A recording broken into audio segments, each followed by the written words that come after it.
it's that time of year when we make our New Year's resolutions and work out exactly the type of people we want to be in 2018. And, well, I get the sense that Jaap Stam is going to be exactly the same type of person as he was in 2017, 2016, and so on and so forth. Welcome to the Tilehurst End Podcast, the first of the new year, episode 149. I'm your host, as ever, Marc Mayo. And joining me tonight, speaking of people who change for the better continually and are forever fluid in their personality, is Dave Handbags Harris. How's it going, Dave? Yeah, not too bad. Thank you very much for that. I tend to agree.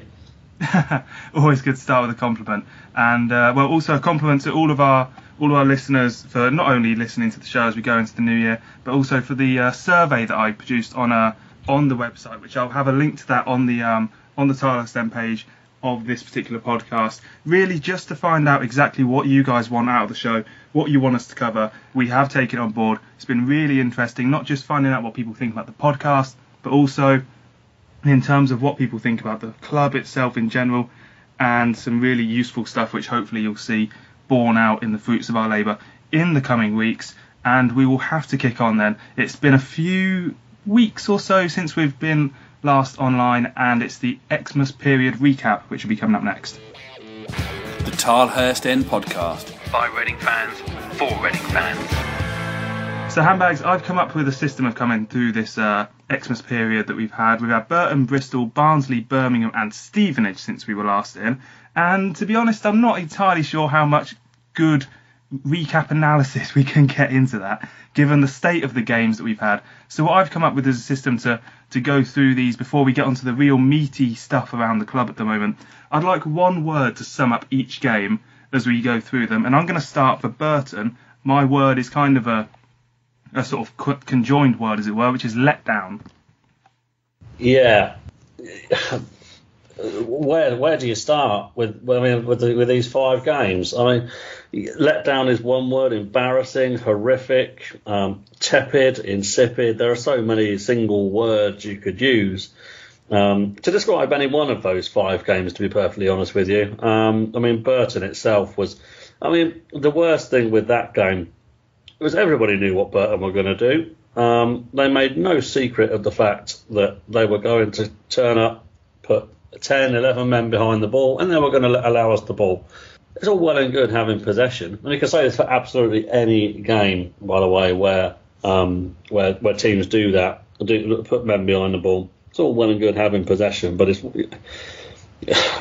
what you do with it. And you can pass it around the back as much as you like, but if you're not attempting to play the ball when a team does that, you have to take the ball by the horns and try and play the ball into little areas, in tight spaces, and you have to have players that are comfortable doing that.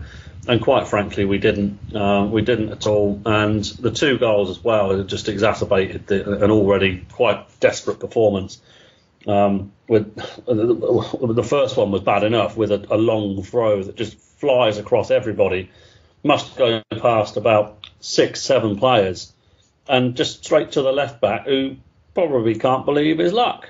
That he spanks it in, and the second, the less said about that, the better. I'd totally forgotten about the second goal until this podcast came back into view. I mean, the YouTube highlights of that aren't going to go long in the memory in terms of what happened, but that goal is going to be there for it's going to be there for eternity. It's just a comet of errors, it really is. It's just as well that sort of football Christmas DVDs aren't really a thing anymore, because that would be on every single one of them. No, exactly. Do you know what? There's absolutely no joke. I mean, I played Sunday League football for a good 22 years.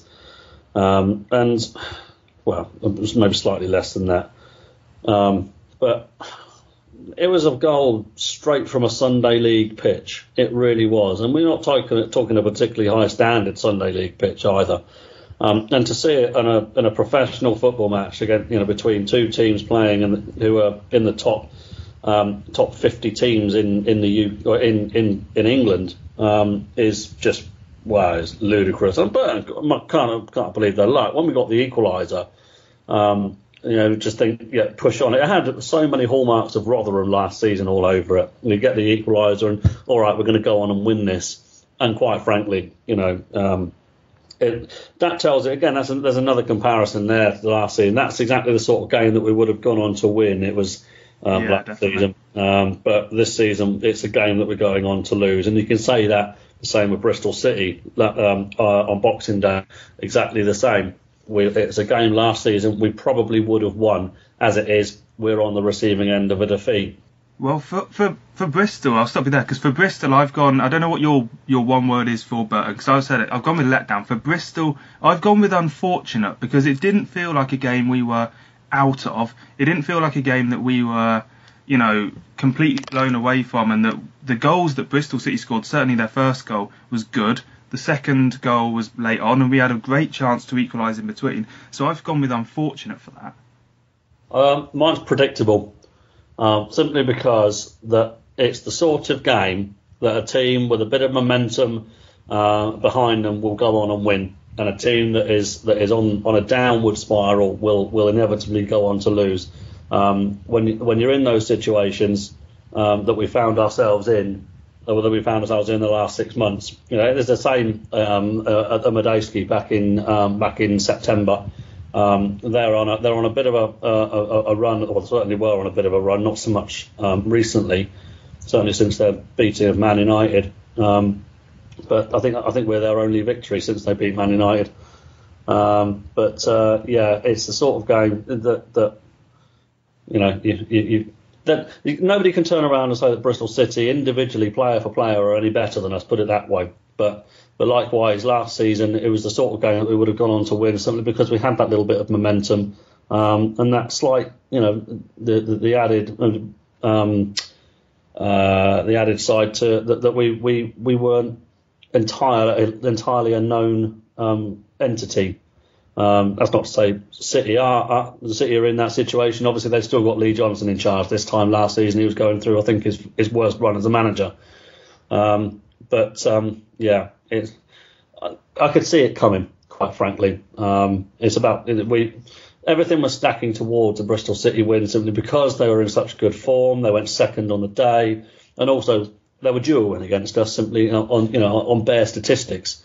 Given we hadn't actually lost there for since 2000, and I'm thinking now it's 2010, I think. I used to lose all the Bristol City games with my mate on the coach, and I was in school when we last lost to them, which tells you how long ago that was. Yeah, I think to remember now, I think it's Danny Haynes with a game we should have had something out of again. It was just inevitable. Everything was just pointing towards Bristol City win. Predictable is my word. The things that were sort of predictable, inevitable, and at a ground where we have such a good record again, Oakwell and Barnsley. I mean, this was a game that was actually on the sort of illegal streaming circuit, as it were. Not many Reading games are these days, but this one was. So I did have the chance to watch this despite not going to Yorkshire. And this one was, I mean, we just didn't play very well. Like it's. You can overanalyse, I think, a lot of football games, and you can go and break it down. But Reading just couldn't get the ball out of their half for a long period of the game. We scored a goal because it was a beautiful Tyler cross that Kermagant heads in very well. We go 1-0 up, matter of fact, against the run of play.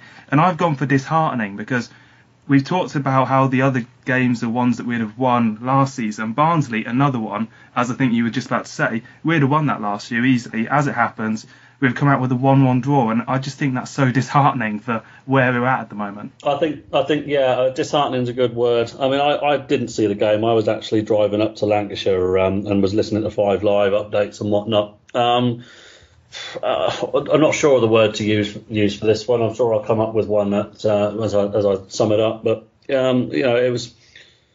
I've read plenty of comments. Certainly prior to the game, I was looking at the fixture. We've gone for 2 defeats in a row, or three defeats in a row. Was it something like that? And you go into Barnsley thinking they're not exactly what you say in great form. They're a struggling club, a struggling team this season. They'll probably they'll certainly be in amongst the mix that are fighting for survival probably on the last day. Go in there. So we have such a good record there. We haven't lost there since 1996, I think it is. And it's the sort of game that you'd expect us to get 3 points from, not necessarily comfortably, but again, you compare the 11 players on the pitch. Give me virtually every single one of the players that we put on that pitch, I would take over every single Barnsley player. So to only get a draw when you know that you're player for player, you're a better side than them, is looking to at least try to kickstart some momentum, knowing that you're playing another team who are bottom of the table in your next game, I can't disagree with disheartening, to be honest with you. Yeah, well, my analysis for Birmingham is neatly summed up in one word. That is, I have nothing else to add other than the word crap. Is literally all I have to say about the 2-0 defeat at home to Birmingham. We're a kind team, aren't we, Reading? I've noticed that over the Christmas period, we've only received 6 yellow cards, which I think is kind of a symptom in itself for 5 games.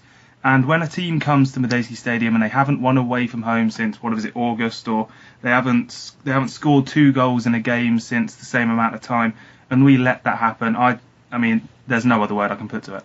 Yeah, I can't really disagree. It was a you look back at the pattern of the match, and it was a fairly bright start. We had Kermagant header from a set piece. I think Chris Gunter forced the keeper into an error. We had a couple of bright breaks, but again, inevitably the goals that we conceded were, they were classic Jaap Stam team conceded goals. Exactly, it's harking back to last season where we conceded 1 from a set piece, which we did on so many flipping occasions last season. Yeah. Another one where we actually lose the ball on the edge of the opposition area, and with literally within 8 to 10 seconds, the ball's in the back of our net, as they've managed to get in between our midfield and expose our backline and just play a simple ball. I'll openly hold my hands up to this one and say beforehand I was that convinced we were going to lose it that I put a Judas bet on. I actually thought Birmingham were going to win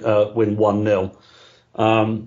So to get 2 to make it double, obviously it suggests that we were doubly crap. It just made that second goal that little bit more disappointing than anything. Knowing that I wasn't going to get any money out of the defeat as well.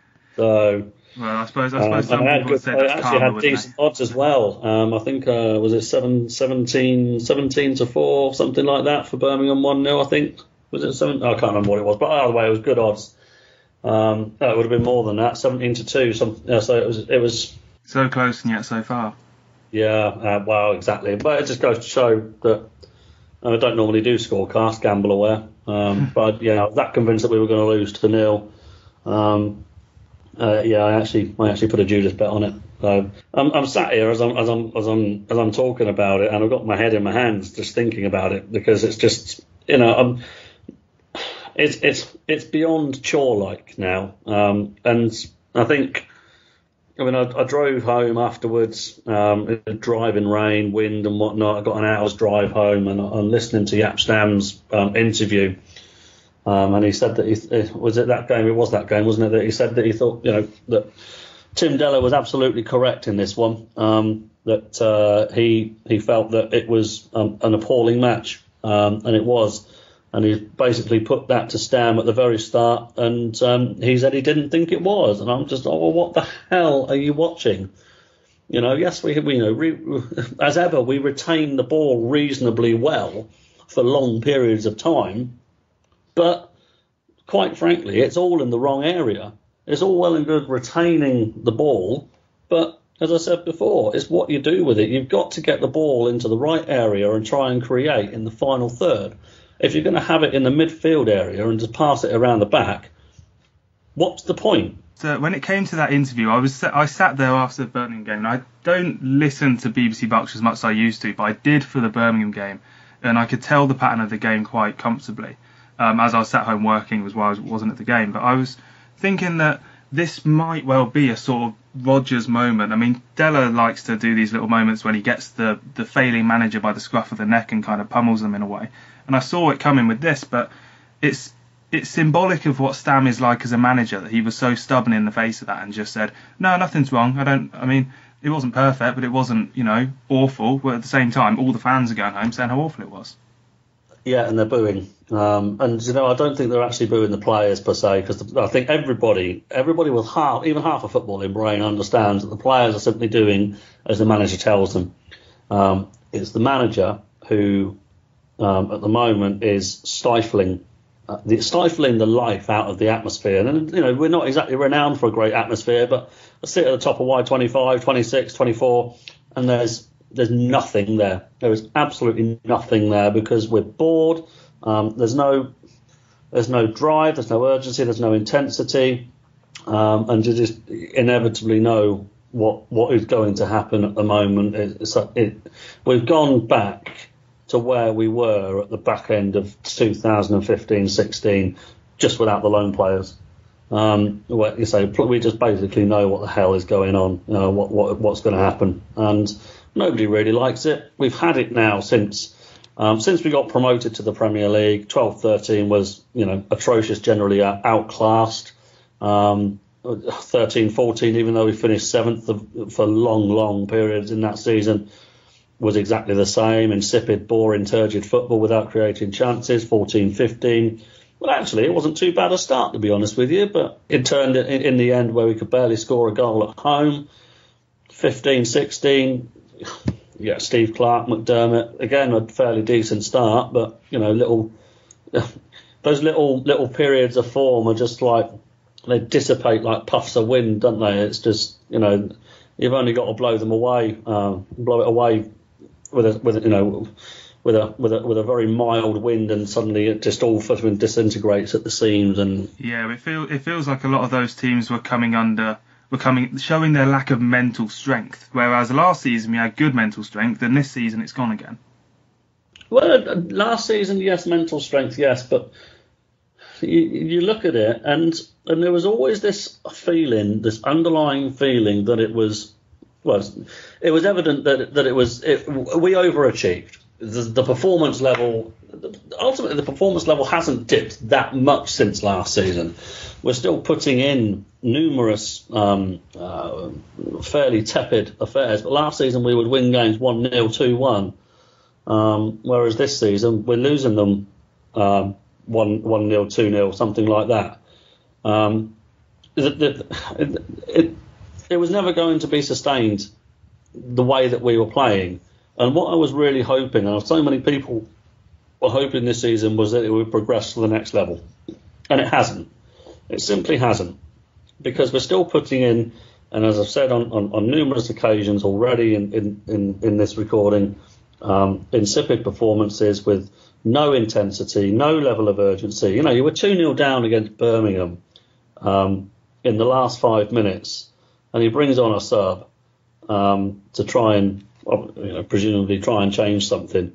I'd gone by then, and I don't go very often. And that, again, going back to the Burton game, I actually spent the second half of that in the Jazz Cafe, and I wasn't the only person there. In fact, it was about 2/3 full in that second half, the Jazz, and it holds about 350, 400 people, something like that. It tells you, and these weren't just sort of fair weather fans who had gone there for the £5. These were long-standing fans, faces that you recognise week in, week out, following Reading, both home and away. So I wasn't the only person. Maybe these people have done it before, and I've lasted longer than them, as it were. But I stayed in the second half in the Jazz Cafe because I just couldn't be doing with what I was seeing. But going back to this Birmingham game,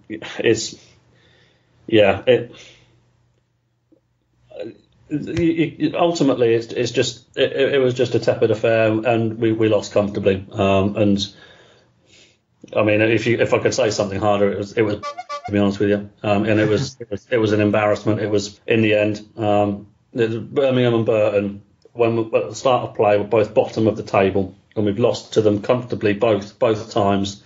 And it is ultimately, it's an insult to the long-standing fat supporters who go week in, week out, because many supporters now aren't going because they're so bored with the football. Last season he kind of got away with it, Stan, because he achieved the results. We're not getting the results now, and pigeons are coming home to roost now, aren't they? at the Stevenage game, it was quite interesting how, I mean, I've gone with the word dull for Stevenage. To sort of bring back what I feel about the way that we play under Stam is, I think that if we played a Premier League team who didn't work us out and didn't know how we played tactically, we beat them. Like, we beat Derby 4-2 because they turned up with the worst game plan of anyone I've seen this season, and we completely dominated it. If a League 2 team turns up and knows how we play tactically, they beat us or they get a draw out of us like Stevenage did. And I think what you're talking about in terms of playing the situation as well as you play the game, certainly we didn't do it. Stevenage, it's 0-0, and the fans, whatever you want to call it, a vocal minority, a group that don't represent the majority in any kind of way, they were unhappy, and there was a number of incidents that obviously caught the players' eye. Chris Gunter and Paul McShane have both gone on social media talking about it and apologising for their... Paul McShane apologised for it maybe looking like he didn't go and applaud the fans at the end of the game. I mean, this is... When you talk about coming home to roost, this is where you get to. When fans are continually unhappy, they don't just vote with their feet like they have done over the previous years when Adkins wasn't doing very well. Toxic in the stand. Yeah, well, you notice that the fans don't turn up, but the fans that do stay, that do get even more fed up, they find a way of filling their time. And some people have said that the chanting about the back passing was gallows humour and all that sort of stuff. And I can definitely believe that, but this is the situation the club have got themselves in. The fans haven't got the club in this situation. The fans have watched on while it's been unfolding. You've just said there how it has unfolded. So, I mean, where do we go now with the fans versus the team, as it were? Is it possible for Stan to turn this around?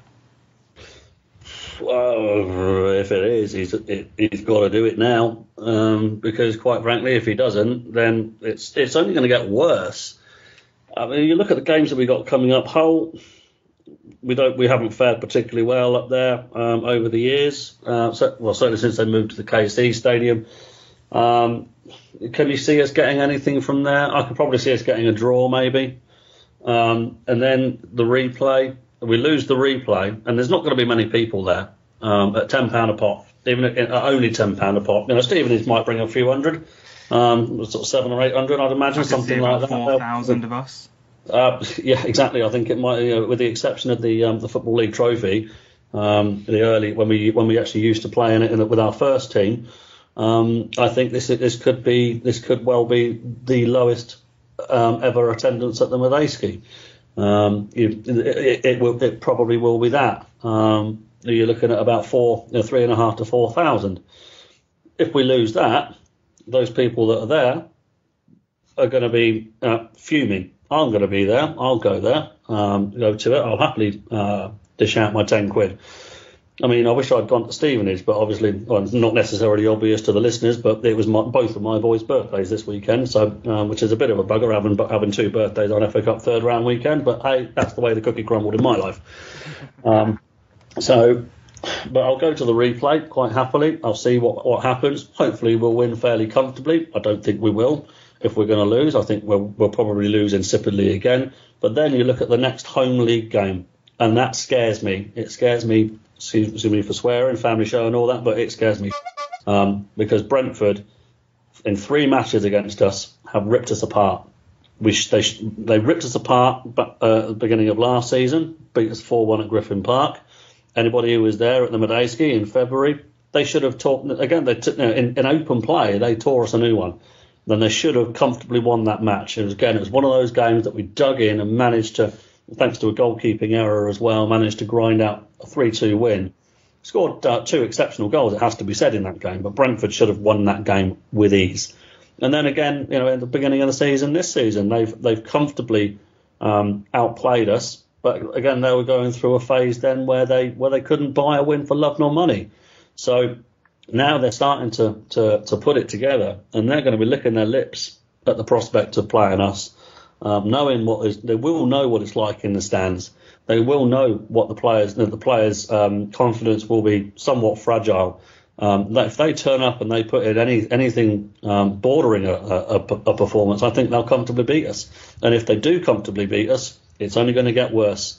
Feeling of it getting worse doesn't fill me with much hope at the moment. I mean, we can probably work out where we all stand on the Stam future debate, but what I want to to sort of round off this recap, what I want to discuss is whether you think the club will actually take the step of doing it, whether you think that the situation can, escalate to such a degree that the club will take a stand and sack Stan. Because I've said amongst the sort of Tilehurst End editors for a while now that I think he'll last all the way till November, because unless we get relegated this year, I think the club will stick him out, give him another transfer window, and then I think that we'll be exactly the same team in November. We'll be 18th, and then they'll sack him.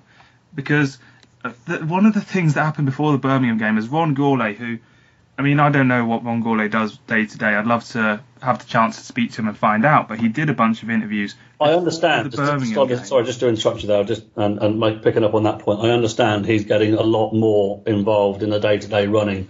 He has an office both at the stadium and at Hogwood Park now, apparently.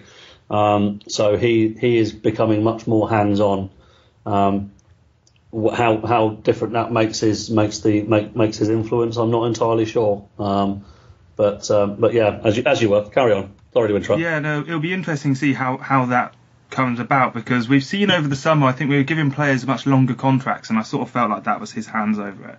And I think that the fact that he did this interview before the Birmingham game, in which he effectively said that he wasn't going to sack Stan, it felt to me like the most pointless time to do an interview, because, we don't learn anything from these interviews anyway. They're nice for the fans to see, and I appreciate them. And when they're in depth, like, for example, a Tilehurst End interview would be, then you're going to find out a lot of interesting stuff. But when it's a quick chat on the radio for 5 minutes before game, you don't find out anything. And he's made a rod for his own back there. So can you see a situation where he reneges on his promise there, or statement, or whatever you want to call it, and actually says, this is the time that we're going to sack him? And when do you think that'll be? No club will ever turn around and say, well, this will be when we sack him. I think if it carries on, and I can't see any reason why it won't carry on, he will have to go back on his promise. The fact of the matter is, when Ron Gourlay first arrived at this club, I seem to remember he went on record and said that fans are the custodians of this club. Now, what gets me with those kind of comments is, yes, it's pretty much true. We've all heard the cliche, the fans are always there. Owners come and go, players come and go. The fans are the constant. But when it comes to a senior member of the club saying that, that's true when it suits. Now, it doesn't suit at the moment. There are a number of fans that are voicing displeasure at the way things are going, and in different ways, it has to be said. And based on what I understand and what I'm reading, what I'm hearing, and what I see, it is a majority. Some are going to be vocal about it, but others, will be fairly silent in their displeasure. But a bit like, I want to say like me in some ways. You'll never hear me voicing outright displeasure towards a manager from the stands. I use different mediums to do that. That's why we have the podcast. Oh, absolutely, indeed, and Twitter and Facebook, and I will. If I make a point, I tend to try and make it constructively. This is one of those times, as I say, that when that it doesn't suit the club to have the fans as the constant. They're going against what the fans want. The supporters clearly don't. They want to be better entertained. Ultimately, do you know what I actually genuinely believe is that if we were being entertained, that the football was good, and there were signs of progress and signs that of green shoots of recovery from such a poor season, we supporters would accept it, but there aren't. There hasn't been any improvement really. We had that little element of period of form where we comfortably beat Barnsley, Forest, Derby, and we've taken a point off Cardiff this season when we played particularly well. We've generally been a match for most teams at the top end of the table. Wolves, we should have got something from the Wolves game, for example. We beat Leeds, etc., etc. But at the same time, the performance level generally in the run-of-the-mill league game is so poor, is so unentertaining, so uninspiring. That's where a lot of people are, I believe, dissenting. That's why they're dissenting, because they're just not inspired. And the best way that it was put to me was that watching Reading Football Club at the moment is a chore. It's not an enjoyable. You feel like you've got to do it. It's like having your family round at Christmas. You feel like you've got to do it, but it's going to be, a little bit kind of at some point. And that's the 90 minutes of a football day. It just strikes me as though that the club aren't going to listen to the fans. They're going to blithely go on regardless of what the supporters want. And the more they do that, the longer they do that, the more resentment there is going to be against the likes of the owners and Ron Gourlay and Stam. And certainly if the players continue showing dissent, regardless of what has been said in the stand, and I get that they're human, even if it's just a cursory clap, they've got to be the bigger man. They've chosen to put themselves to follow their God-given talent and be a professional footballer. There will be times in their career where they will be criticised, whether it be as a collective, individually, or whether they're being pilloried during a match as a result of the manager. Whatever it is, it's up to them to be the bigger man, And I don't think they were yesterday by the sounds of things. And credit has to go to both Chris Gunter and Dave Edwards, who've basically forced, it sounds like, other players to go over and at least acknowledge the sellout allocation that we had. Yeah, and it was a sellout allocation. You're absolutely right. There were fans that wanted to go to Stevenage that couldn't go. And I mean, just to end off the recap before we go into News Bites and the Mailbag, I just want to say that the sense of Stam perhaps being a victim of his own success is something that also has been muted. But for me, you're talking about progress there, and that's the key thing. Because if we were 18th last year and we hadn't played very well, then you want to see the next season, even if you have finished third, you want to see some sort of progress. You want to see improvement in the team week on week, not just season on season. And that is just what we're not seeing at the moment. And it's going to be a long, old season if this is going to be the case. Mm-hmm. And we will get into some other things in News Bites. We'll change the tone for a short bit before we get onto the mailbag, and then I can assure you the tone will resume as normal. Get social with the boys. Find them on Twitter at the Tilehurst End and facebook.com/the Tilehurst End. So let's talk youth then, Handbags. We have some interesting youth results coming out over the past few weeks or so while we've been away, and we're going to kind of use News Bites in the future going forward just to see how these guys are going on. Maybe one week we'll look at the loanees, we'll look at different aspects of the club and sort of discuss what's gone on. And the youth team results, I'll just rattle through them as things stand at the moment. The under-23s, they're hosting Brighton on Monday night at the Madstad. They're fourth in Premier League 2 at the moment, which is the second division of under-23s. Kind of on a good run. Same can't be said for the under-18s. They go to Swansea on the 13th as their next game. They're bottom of the under-18 Premier League as things stand, having lost 2-0 to Chelsea on Saturday. But they are into the next round of the FA Youth Cup. That's away to Charlton on January 16th. And when these players are, they're fourth in Premier League 2, the under-23s, and as I say, the under-18s are bottom of their league, does that make you think that maybe there aren't players being given a chance in the first team and that's justified because they're not doing so well, or is it a bit of 6-1, half dozen the other when it comes to the form of these youth teams? I think the problem you've got with under-18 and particularly under-23 football is under-20 football isn't necessarily what you would get at first team level. That's not to say it's not a decent barometer to assess where a player is at, because you do still get occasionally, first team players playing in those games.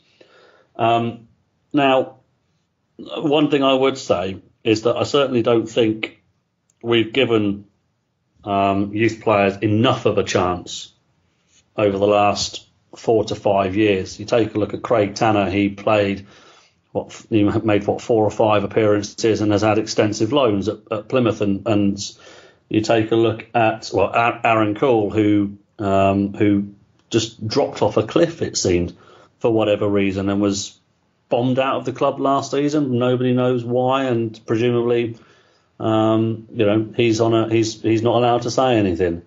You take a look at, Jake Cooper had plenty of chances, unfortunately. And I like Jake Cooper. I always backed him. He always had that error in him. Needed to go somewhere else, I think, to be able to really progress. And Millwall fans love him, by all accounts. You take a look at Jordan Obita. Certainly has established himself as a first team player. But there are plenty of players who I would have liked to have seen more of in first team action in the Championship. Than we've had. We do have a couple of players who I think might be able to make it, but then this is the same sort of feeling that I had for the likes of Craig Tanner, for the likes of Jack Stacey, Tariq Fosu-Henry, etc. You take a look at currently you've got Tenai Watson, who doesn't look out of place at right back. We played against Arsenal last season, didn't he? And didn't look out of place in our side. You take a look at Andy Runham-Hotter this season, who seemed to fit in fairly seamlessly. Did extremely well against Gillingham, and did he play against Swansea as well? Played against Millwall, definitely. Certainly did well against those. I'd have liked to have seen more of him. I'd have liked to have seen more of Omar Richards. He played up at Derby, didn't he, and did extremely well. Likewise, he did. Yeah, and actually, apparently at Stevenage was one of the best players on the pitch. Yeah, which tells its own story. And I'd like to see these players given more of an opportunity, even if it's only a 3 or 4 game run at a time. You've got to start exposing them to the level of football that they need to attain to be able to be a successful professional at Championship level. There's no point. Well, there is obviously a point sending them out on loan to lower league clubs to maybe give them half a season of experience. But you can't. There's no point in continually doing that over and over and over and over again and expecting them to improve. At some point, you've got to blood them in our own first team at the level of football that they need to attain. And as I say, if it's only a 3 or 4 game run to expose them to that. And then take them out of the limelight a little bit, and then maybe expose them a little bit later on, see how they've progressed, and go from there. But if you're not going to do that, then I don't see the point, and I don't see us actually doing that too much. And certainly haven't taken that line of thinking at any point over the last 10 to 15 years.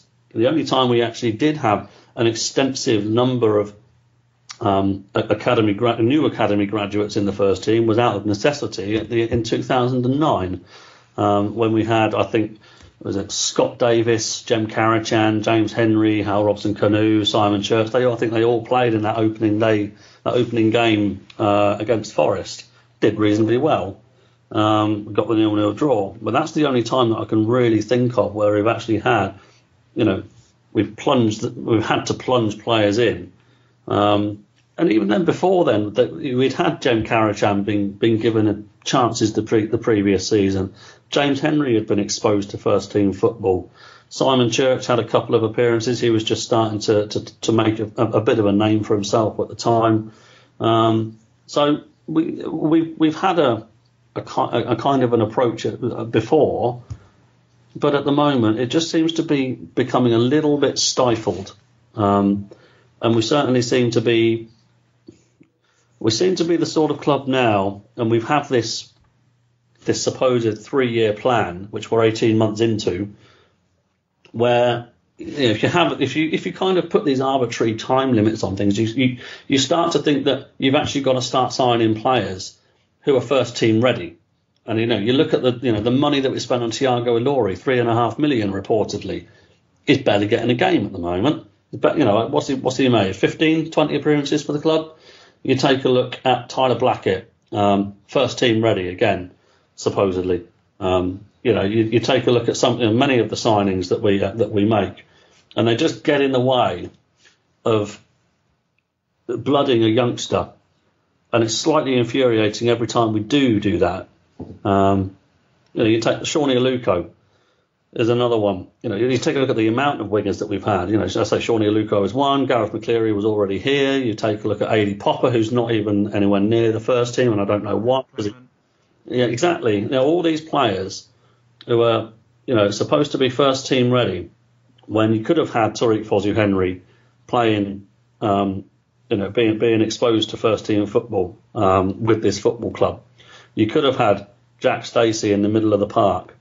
You could have had Craig Tanner, and not necessarily all at the same time, but you've got to be able to have that pathway for, you know, a youngster that actually shows talent. And they weren't given enough of a chance to actually display what they could potentially do before being fobbed off. And that is quite frustrating.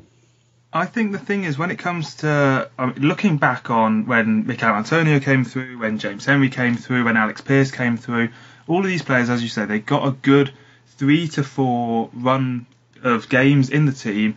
James Henry was part of a team that was obviously pushing for the playoffs. So was Alex Pearce. Alex Pearce then went back out on loan, but he'd proved himself at championship level. So kind of like Jake Cooper did. And they go to good teams, and if they're good, then they come back to Reading and they're part of the team. If, like Jake Cooper, like James Henry, they find their level, which at the time was lower than Reading, and Mikael Antonio found a level that was lower than Reading that he was happy at, then he stays there, and that's permanent, and we make a bit of money, and they're not going to make it in the team. That's fine. Obviously, I mean, Mikael Antonio now plays for West Ham, James Henry now plays in like League One, so it's hit and miss as to whether that always works. But you know, then I mean, Rob Dickey's just been sold to Oxford. Mm-hmm. I think he's played 2 games at right back for Reading, and that was it. Like, it's not an environment to progress. And Lee Heron has now left the club. I don't personally think that is endemic of anything. Obviously, Martin Cool has left recently as well. I think that's probably, he's been at the club a long time. He's been given a better job offer. He's gone. Totally fair enough. But as you say, on the pitch, when it comes to looking at the players who are going to be coming through next and waiting for their chance, they are finding themselves behind players that we've signed. I mean, yes, you can pack out the squad with Danzel, Gravenberches and Sandro Weiss, but I just frankly don't see the point. Exactly that. Yeah, can't really add to that other than to say just to reinforce the point that I made before. You could pack out the squad with players who aren't really going to do much, or you know, and you have Rob Dickey going out on loan to Lincoln City, to Cheltenham and wherever, and then flog him off to Oxford. But he's not been given a chance at this club. You know, at least, you know, if we're like 2-0 up in the last, well, I won't say 2-0 up, 3-0 up like we were against Barnsley, for example, or Forest. Admittedly, that hasn't happened too often this season, but it has happened on enough occasions to be able to give good minutes to a couple of youngsters if they were in the first team squad. You know, 4-1 up against Derby, for example, or you could have brought on a central defender or a central midfielder in that you know, with 15 minutes to go, give them that little bit of exposure. But it hasn't happened, and you know, that would have been absolutely perfect for Rob Dickey. It would have been absolutely perfect for Andy Rinham-Hotter. It would have been perfect for Tenai Watson again. I'm not entirely sure exactly what's happened to Tenai Watson, but he was the next big thing, wasn't he, last season when he stepped in and just didn't look out of place. So yeah, well, I think a lot of people liked Tenai Watson because they didn't feel Chris Gunner was doing well enough, and that he was a right back, and you know, he wasn't necessarily given the chance to prove that he was better than Chris Gunner in a way. Yeah, there's that. But you know, as I say, there's a reason why, you know, numerous managers have selected him consistently over his time at Reading. So it was difficult for Watson, admittedly, but at the same time, you know, he's a good stand, and you could have potentially given Chris Gunter a bit of a little bit of a break, to be honest with you. But yeah, I wouldn't say that was a bad thing. We'll jump into the mailbag, but I do want to mention one of the good news stories about the club before we do that, and that is the Reading FC women's team, who, if anyone is thinking that the men's team isn't very exciting at the moment, could have watched on the BBC Red Button on Sunday afternoon Reading women lose 5-2 to Manchester City, a game in which they came back from behind, and it was 3-2 at half-time, and just generally sounded like a really interesting game. I must admit that I need to start watching these sort of things myself a bit more, but I was at work, sadly. Reading are 6th in the Women's Super League table at the moment out of 10 teams, so if the goal effectively for Reading women most seasons, certainly at the moment, is going to be staying up, Man City are, obviously a stratosphere above when it comes to spending and everything. So Reading women doing quite well, signed Tash Harding in the week. And I think we can all agree that it's actually quite nice that it is a good news story, isn't it? Absolutely, yeah. Premier League football, be it men or women's, is going to put the town on the map. And women's football is gaining more and more exposure, thanks to the likes of the BBC, who certainly show at least highlights of the games.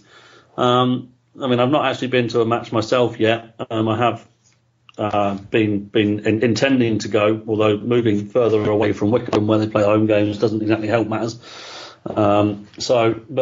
Certainly I speak to people occasionally who do go, and they generally put in a good wholehearted effort. But you're absolutely right. The difference between the top and bottom of that table in that league is absolutely immense. It's almost men's Premier League like, the difference in quality.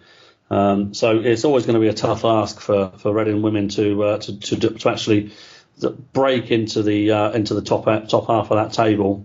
But certainly giving it a good go as they have done over the last few years.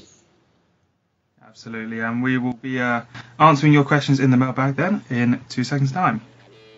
The Tilehurst End Podcast. Read the blog on thetilehurstend.com. So we're going to have to rattle through because it's quite a big mailbag, as you can imagine, this week, Handbags. What is that? Interestingly, I will have a quick side note into the old survey that I put out. And when it came to me asking if fans would like a shorter or longer show, the answers were exactly the same for both. The exact same amount of fans wanted a shorter show as the same amount of fans who wanted a longer show. So this is basically going to be the mailbag dictated length of the show is always going to be how we run these things at the Tilehurst End Podcast. A few comments to begin with. Johnny Hunt, right on the site, said he'll sure there'll be loads of positive ones about our team to come through. And Hugh Terry said he thought the reserve keeper did quite well, Ansi Akola, down at Stevenage. So yeah, keep it brief with the answers then, Handbags. First one up, Thomas. Keep hearing fans saying this is the worst they've ever seen Reading play. I assume they are all born after 2005. For some perspective, where does this run sit in the bad performances that you remember? 97-98 under Bullivant. We spoke about, certainly a few weeks ago, about with a couple of friends about that particular season and the run that Bullivant had to get himself sacked was, quite frankly, the worst run that I have ever seen. The performance level was just utterly appalling, really, for a second tier team. And it's just going from the point in time where I'm trying to think now, it's 20 years ago now, but it's going from the point in time where we pretty much from when we won against Cardiff, I think, in the FA Cup. We beat them on penalties. We lost at home to Tranmere. We were 3-0 down with 10 minutes to go in that. Tranmere were bottom of the table, and I don't think they've won at home. Lost 4-1 at Sunderland. That was not really an ashameable result because many teams did that season. But then, the run of games leading up to his sacking, 5-1 at Stockport, 3-0 at home to Port Vale, 4-0 at Sheffield United, 3-0 at Oxford. This isn't anywhere near as bad as that. It is bad, and it's bad in such a manner that because of the sheer outlay on the team, it is the most expensively assembled squad that this football club has ever produced. So you look at it from in that, and certainly in terms of wages, the money that these players are now earning it eclipses what the likes of Steve Swales and Trevor Morley and Phil Parkinson were earning back then. But in terms of the raw product on the football pitch, 97-98 was the nadir, as far as I'm concerned, as far as my supporting tenure. And that was made even worse by the fact that A, it was the last season at Elm Park, and at the end of the season, B, it's the only time, I believe, I'm saying this, I haven't verified this, but I believe it's the only season that Reading have ever finished bottom of a football of a table in their history. Yeah, if you ever want to check that the red on your computer is working, then go onto the season recap on Wikipedia and see the second half of the season's results. It is just quite something, the amount of games we managed to lose that season and the score lines as well. If we lost 5-1 away to Stockport County this season, I think things, that's when things are worse than this season. Moving on then, Matthew Everson says, how do you suggest Paul McShane can repair his relationship now with the fans? I think he's a good guy. Would be ashamed to see him booed at games now. I don't think he'll be booed at games. I think this has a little semblance of Matt Mills and the old birdie sent towards the east stand. I think he's just got to score a goal. He's just got to do something. He's got to make a tackle in front of the east stand and just do a generic tapping of the badge or something. It doesn't take much to win football fans over, with all due respect. Paul McShane's relationship with this football club should be fine. I think so. It's a difficult one. I mean, he's held the olive branch out straight away. He recognises the error of his ways.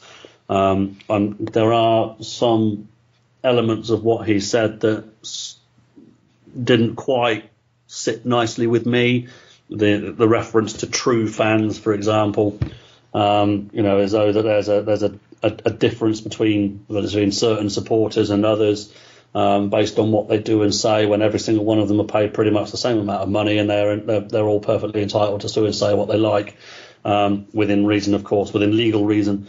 But I think he's offered the olive branch out. The only way that he's going to really ultimately repair the damage that he's caused, though, is by putting in good performances, good wholehearted performances.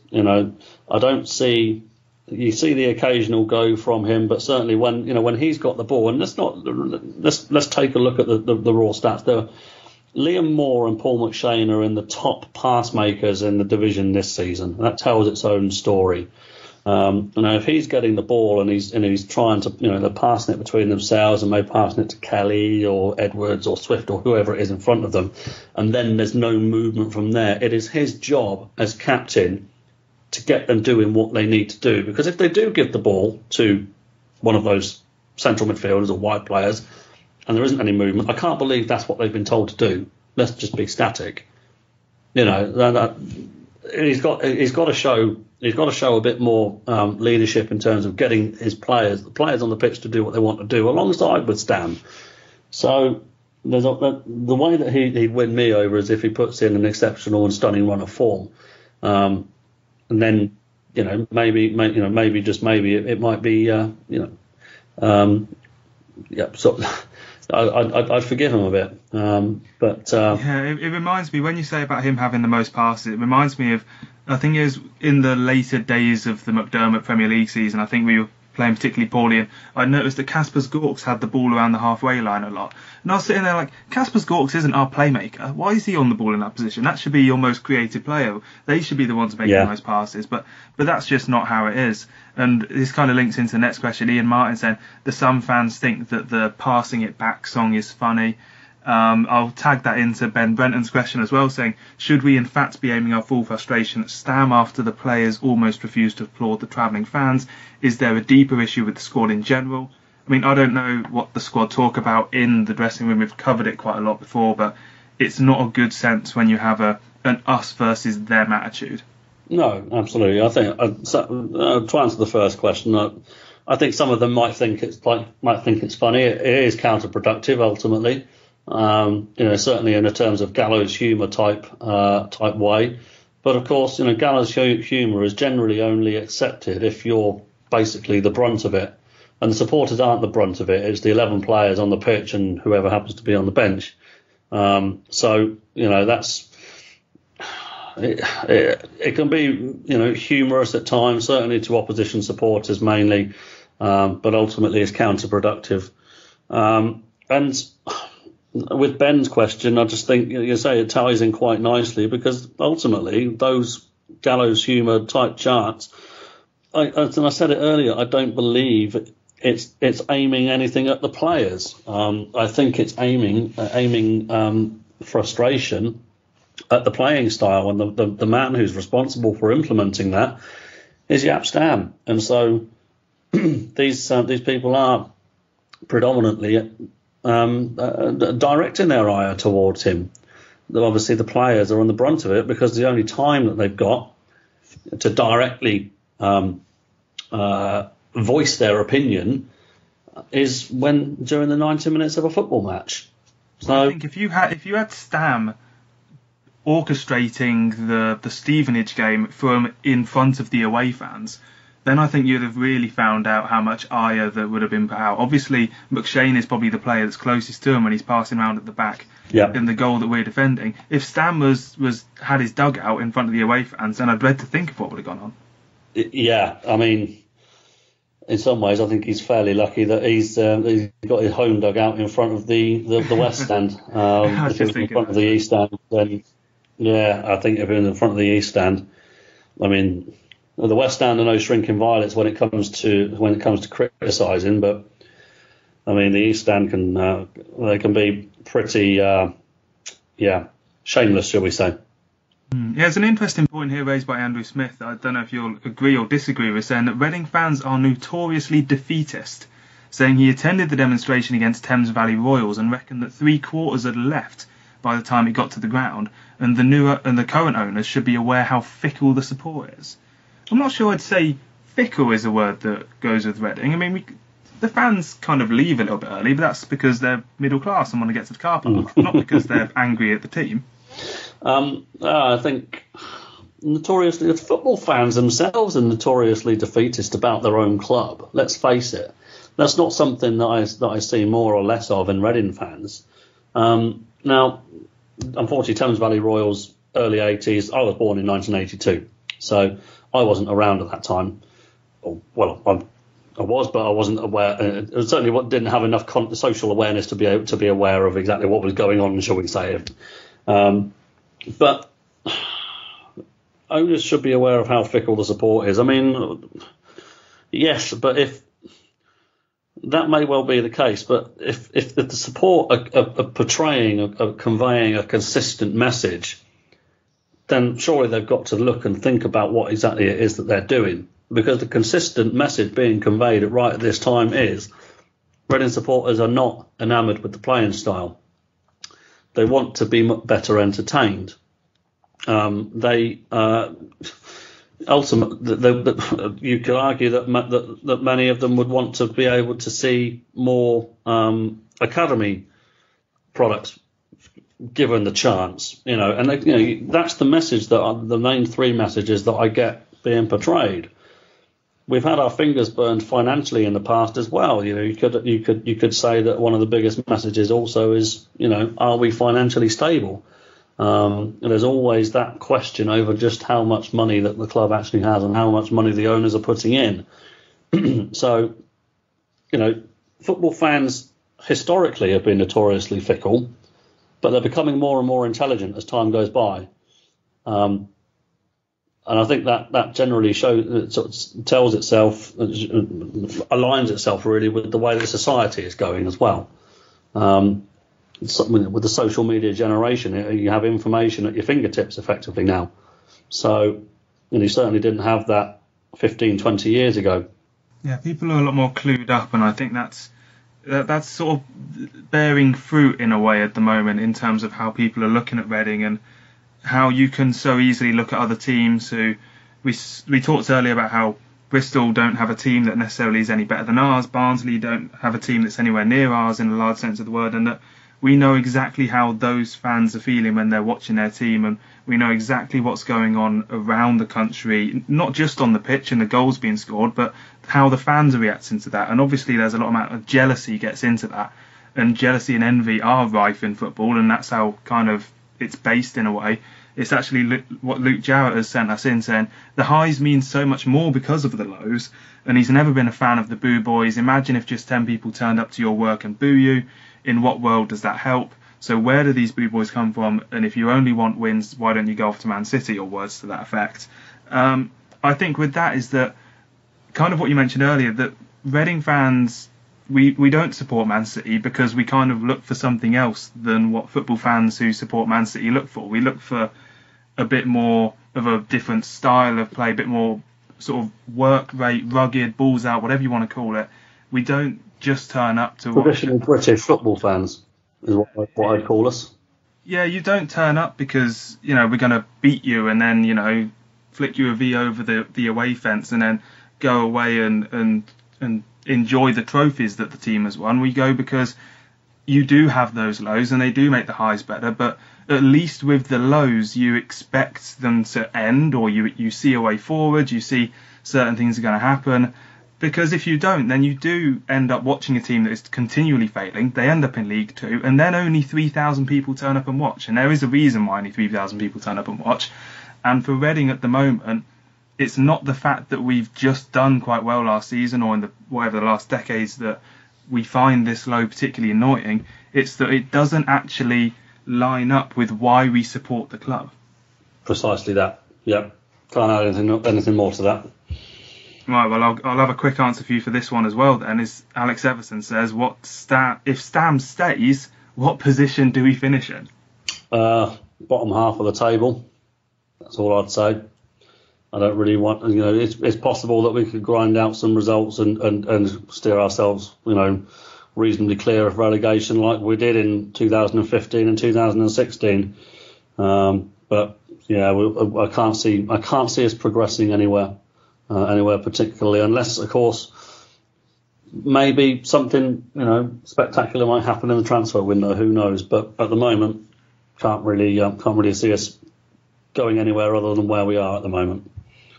No, I think I would say 18th is exactly where we are, and I think it's probably exactly where we'll stay on current form. There's no reason why I would say that we'll make a late run for the playoffs. There's just no evidence backing it up. Matthew Everson says, if you can make one signing this January, what position would it be? He says he's not sure a striker would solve our problems. I mean, I'm going to say it's probably still going to have to be a striker because it's easy. I mean, I can't. It's too technical for me to be thinking about why a centre mid will change things, because as far as I'm aware, we've got every kind of centre mid that we'd need. Yeah, pretty much. I can't disagree with that again. At least with a striker, you'd be putting some kind of pressure onto Kermit, seeing as John Dede Budvarsson doesn't appear to be given anywhere near a look in. Even yesterday in the FA Cup, he wasn't even in the squad, if I remember rightly. So, you know, get a decent striker in, someone who can actually consistently get into positions to put the ball in the net, someone who can fit into the style of play, into the formation better than Kermit, who does his utmost, don't get me wrong, but he's hardly a well beater. You know, he's a fair to middling championship striker who's 36 years old.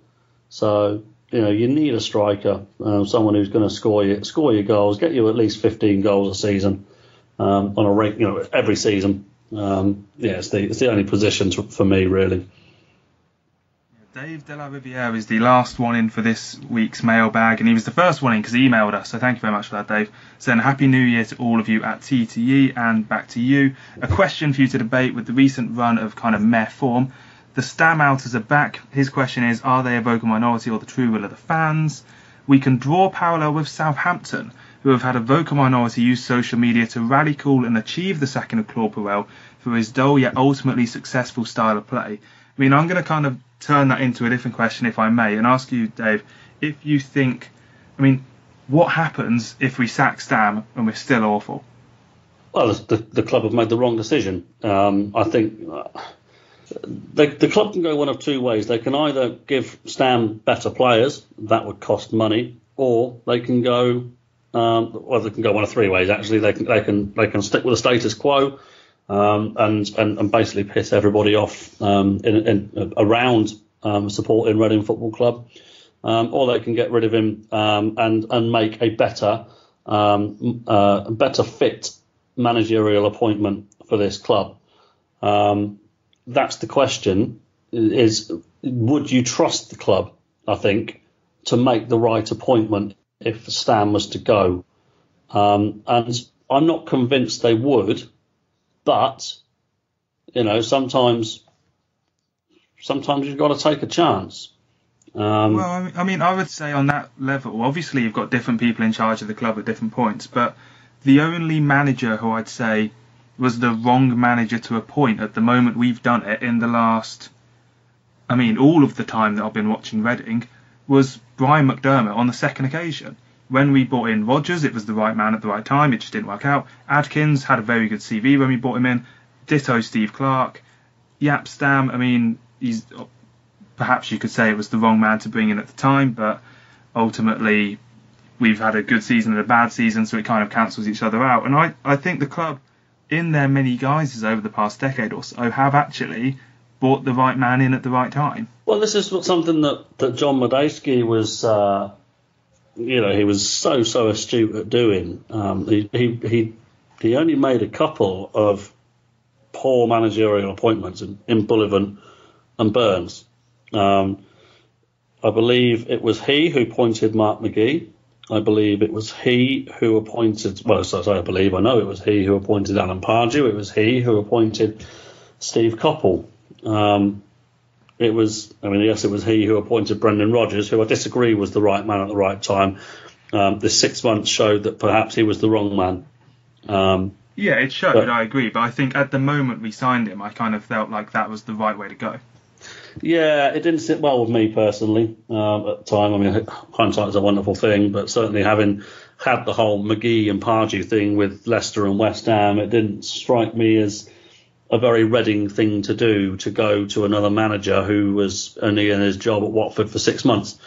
But, regardless, that's something that we generally did fairly well, was, appointing good managers who were going to progress the club. And over the last 5 to 6 years since Medeski sold the club, the managerial appointments have been, questionable at best. You could argue that Steve Clarke was the right man, and certainly he was a coach. But as a fit for the club, hindsight again will always tell me that he was the wrong fit for the club. He was too big club for Reading Football Club, really. And that showed with his little things like, taking the players off down to the training ground for a pre-match meal before bussing them back in, basically detaching players from the fabric of the club. And that didn't sit well with me. Fine, you can do that at Manchester City or Chelsea or Liverpool or United or wherever. At Reading, not so sure about that. We would need to have someone in charge appointed who would be able to progress the club and sustainably improve. Is there anybody out of a job out there who could potentially do that? I don't think there is. And so we'd have to look for somebody in another at another club. Now, I think I read yesterday that the Luton manager has just signed a new 4-year deal. So I think that would rule him out. But there are other managers out there. I think it could, it might cost them. It certainly would cost a fair bit. And I actually spoke to Billy Grant of Besotted a couple of days ago on a hypothetical basis about Dean Smith. Dean Smith, I think, would be a great fit for this football club. And he would certainly have the players playing a much more easy on the eye style of play. Brentford, the way they play, if they play anywhere near their potential on the 20th of this month, irritatingly, will be, they'll roll us over, I think, if we still have Stan in charge. And I said to them, just reaffirming what I said earlier. So there are managers out there, but I think they're actually in a job at the moment. Yeah, well, I do think I went to Brentford earlier in the season for one of their pre-season games, actually. They are a team that looked like Barcelona for about 3 minutes and then looked like a League 2 team for the other 87. So hopefully we'll get the League 2 team come to us in a couple of weeks. Just to go back, I do think that vocal minority or true will of the fans that I know and the fans that aren't vocal yet still have their opinion, I think it is the true will of the fans to be moving on from Stam, I must be honest. And with that, we will be moving on to the final part of the show, Any Other Business. The Tilehurst End Podcast. Any other business? So, Handbags, is there anywhere else you'd rather be on Saturday afternoon than all the way up in Hull on a January afternoon, remember, watching Nigel Adkins versus Jaap Stam? It is positivity versus stubbornness, 21st versus 18th, and passing it around at the back versus passing it around at the back. How do you see this one unfolding, if not terribly predictably? 0-0. Is there anywhere else I'd rather be? Well, actually, if I had the money and the time and the inclination, I'd actually like to be up in Hull, but I've left it too late, and train fares are far too expensive. So how do I see this one going? I think it's going to end up in a draw. I think we're going to get a point from it, probably maximum of 1-1, and it's going to, it won't necessarily be a particularly great performance. I don't think it'll be quite nervy, certainly from the players, but at least they won't have 1,300 Reading fans bitching about them behind their back, and in the stands they'll probably only have about 200 to 300.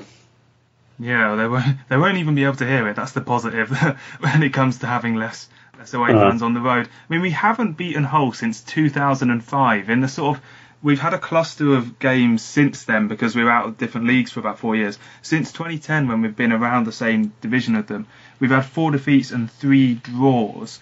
So it's not a place that we like going. We've never won at that stadium, as you sort of alluded to earlier. I mean, I see this as a 2-0 defeat. I'm not going to lie. Hull won in the FA Cup on the weekend. It's just not the moment. We don't do very well against teams that are low in the table. We've done better against teams that are in the top half of the table than the lower half this season. And I just think this is going to be one of those where maybe it's a bad decision or maybe a bad refereeing decision or something goes against us. But generally, I see this going as a 2-0 defeat. Fair enough. I think, 1-1 draw. 1-1 draw. I will mark you in for the Prediction League then. And to finish the show on the Prediction League, because you'll probably want to go to bed after you've heard this, mate. To be honest, it's not looking good for you, as it wasn't last time. You're currently on 9 points, which is the bottom position, I'm afraid. Yeah, I know. I've had a mare this season. Maybe I've just been too positive. That's probably why I did so well last season, because of my positivity, but... no, I'm having a bit of a mad season. You say that actually, because I tally up the amount of points that we would have as a club if all of our predictions were correct. And Tom Crocker, who's out in the lead at the moment with 19 points in the Prediction League, he's the most positive predictor. He's just getting his positivity at the right moment. And to be honest, mate, you're the least positive predictor. You have the lowest amount of points than any of us. We're all about between 35 to 41 points, and you have the lowest at the moment. So, yeah. I mean, it just shows how it's all a complete... I'm still more positive than we actually are, though. Yeah, we're all much more positive than we actually are. So it's all a complete farce, as I say. Myself and Johnny are just above you. Then it's Wim following behind with Westy in third, which I think Westy will definitely take at this time of year. So there we have then. It's going to be episode 150 next week, which I think we'll have to do something special for. And maybe, who knows, it will be the Stam sacking special for episode 150. I think that would be a late Christmas present for a lot of Reading fans at the moment. Or maybe we'll have beaten Hull and everything will be well again. So it's been an absolute pleasure to talk to you this evening, Dave. Hopefully you have a good week and enjoy the game. I'll try to. I'm not, because, it's a chore, mate. It is a chore. I think that might just be the title of this episode of the podcast. Thank you for everyone who has tuned in this week to listen. Ollie will be back on Friday with Pod Extra, and ourselves will be back on Monday with a new show. And there we go then. It's just going to have to be another case of hoping that what we know turns out to be incorrect. Back the boys, and come on you arse. Thank you for listening.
Funny how the crimes always